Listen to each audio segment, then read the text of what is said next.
So we are up at the start for the Prince of Wales Challenge Cup, and we have Kingston and Nonesuch up against a Dutch crew, Koninklijke Studenten Royal Vereniging Njord and Algemene Amsterdamse Studenten Royal Vereniging Skøll. Welcome to all the Dutch crews who are with us. We'll describe you as the Dutch crew from here on in.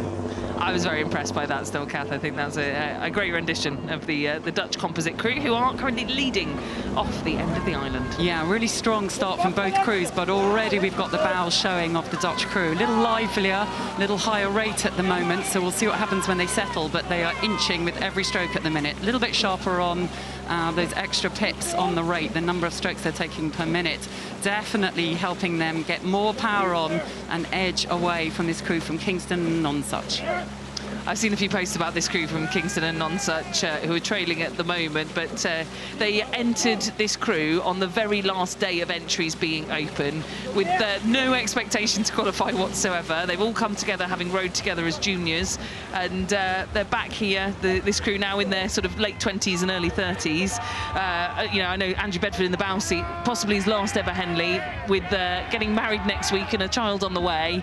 This is a proper swan song for him, going up against the Dutch crew in the Prince of Wales. But look at this, the Dutch always enter brilliant crews here into this intermediate quads event, and this crew from Njord and Algemene and Skøll is no exception. Really impressive. We've got Maxim Meyerink, Martinus van der Buijsen, Tigo Romper and Peter Jongepeer, who are giving us a masterclass in sculling. A lot of experience, lightweight medals at the Dutch National Championships.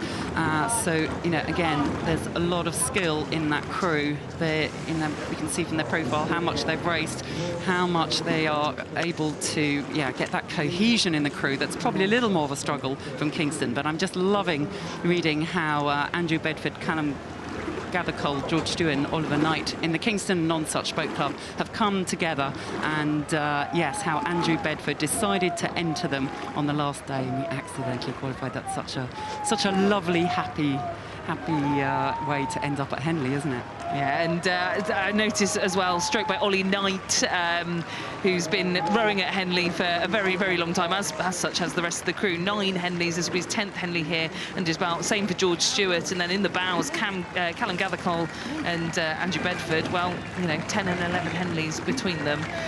This really is a sort of, you know, venture into the double digits for Stern pair at this famous regatta. And they are loving being in the regatta. It's been part of their lives for the last decade or more than that. And they'll have had a fantastic row down the course, but it is a supreme Dutch crew from Njord and Skøll, who we can see there have beaten Kingston and Nonesuch in this heat of the Prince of Wales Challenge Cup.